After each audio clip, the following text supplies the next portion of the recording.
Well, we've read the GOP memo alleging surveillance abuses by the DOJ and FBI investigating the Trump campaign. Will the president also declassify the Democratic rebuttal? We are awaiting a decision from the White House. The president has seen the memo. He met with the Deputy Attorney General, Rod Rosenstein, within the last hour to discuss some of the differences between the two memos.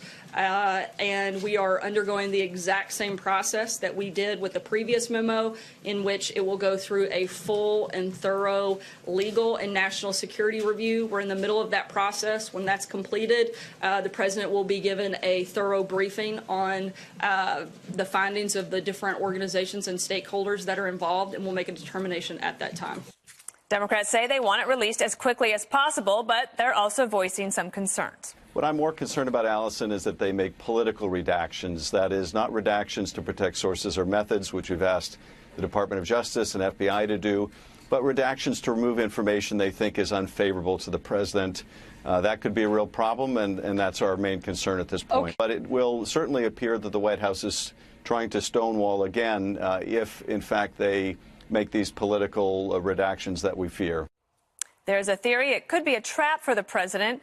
A source tells Fox News the rebuttal is filled with sensitive details intentionally to pressure the White House to either block it or significantly redact it. So I guess that is a ploy that someone could use, Kimberly, if they wanted to make a big deal out of it. Of course, right? So it's like made for TV moment. If he redacts anything, oh, the least transparent president in the country's ever seen. Adam Schiff will run to the podium. He'll probably like pull a leg muscle trying to get there in time to be like, look at this, and like show it all redacted. So it's a made for TV moment. And that's what they're hoping for, to say, listen, it's so bad and damaging. Look at the president wants to keep all of this out, to keep it from the American people. He only wants to release what's favorable to him. He did this as an attempt to distract. That's the argument of what they'll say. So there is a little bit of, a risk in it, but you can't release one really and not release the other. The Democrats really thought, Juan, that the Republican memo was a flop. They basically said, and Judge Napolitano said, they overpromised and underdelivered. Do the Democrats risk the same? Oh, yes, if they're unable to make the case. The problem here is, and I think Kimberly actually said it should be released in the name of transparency, which was the argument last week about releasing the Devin Nunes memo.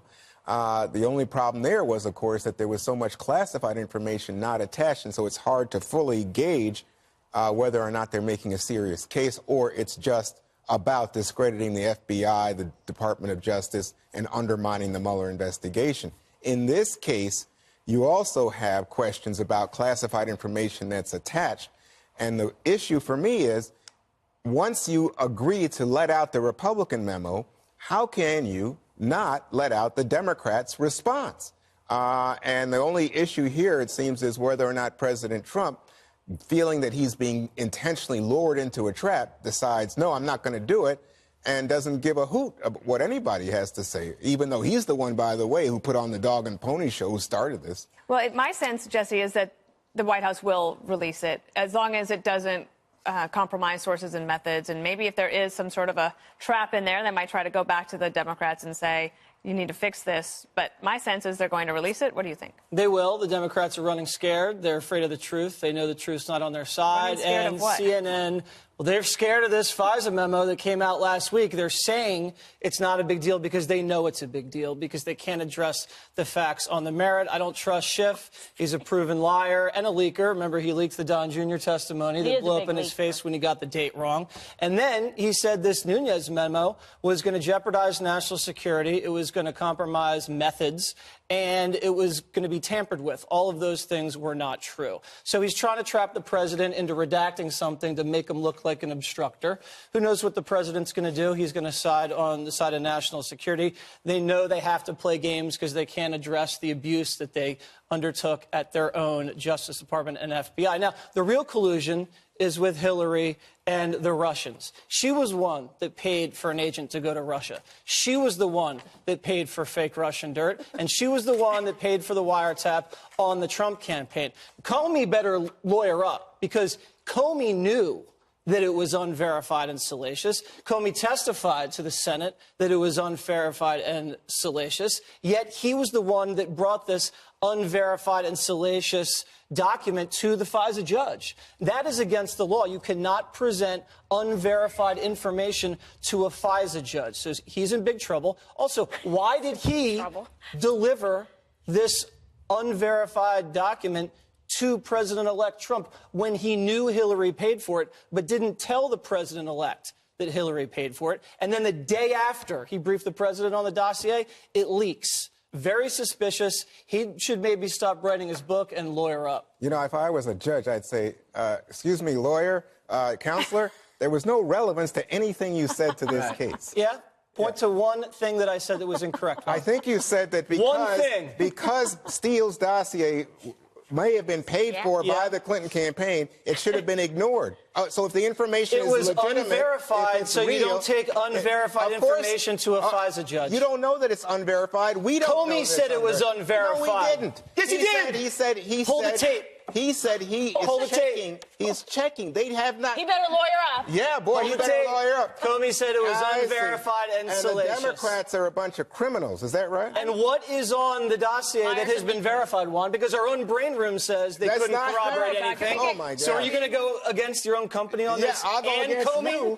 So you don't trust Comey and Fox News? It's me. It's me. Even Kimberly agrees. But I must say, you're out there, buddy. You are. I'm out there on the side of the truth. There. Oh, yeah, the This truth. whole hoax is imploding, and you're just trying to cover it up. Oh, for sure. I'm not sure he's helping. Right.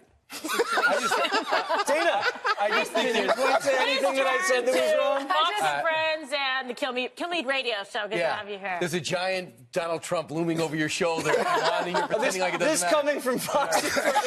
That's rich. So here we go. Are you ready? I'd like to back. Throwing shade on water. This is who's going to help keel this show. And it's going to take a lot. Okay.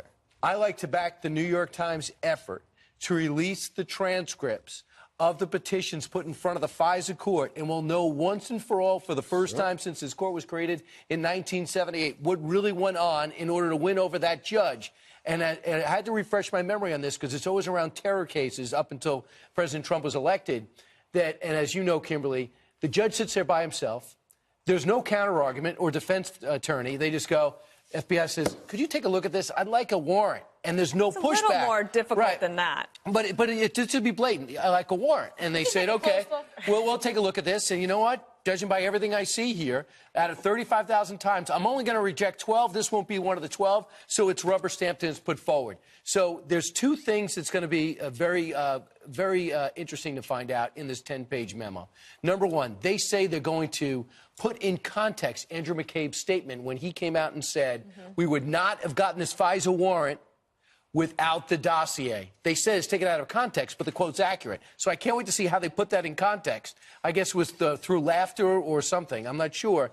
The second thing is the footnote at the bottom of the page that said it was a political organization that paid for the dossier, where it didn't say Hillary for America or Democratic National Committee or anything. We know that would have been a blatant way to say who paid for the dossier that might have changed the judge's mind. Do we know that the judges didn't ask who it was? We don't know because we don't have the transcripts, the manuscript, but we whatever you know call that it. they said That's it was why we need political. to see it. If I'm a judge, the follow-up question would be, by the way, well, what's the name of this organization that gave you this dossier? What does it matter? It's very similar. Juan, if you're coming at me and I'm saying, why is this guy mad at me? Well, it turns out my enemy is screaming, telling you bad things about me before I got here. That means you're dispossessed to hate me. So these people were paid. The dossier had a political motive to what they call facts. The political motive is get Hillary elected. The person that got it said, I will do whatever I can to make sure Donald Trump is not elected. There's nothing I said that was inaccurate there. So let's see the argument. Let's see the transcripts. Well, the first thing I would say to you is, one, there were FISA requests on Carter Page way before Donald Trump. 2013 for one incident. He was a professor at NYU. Hang on, slow down.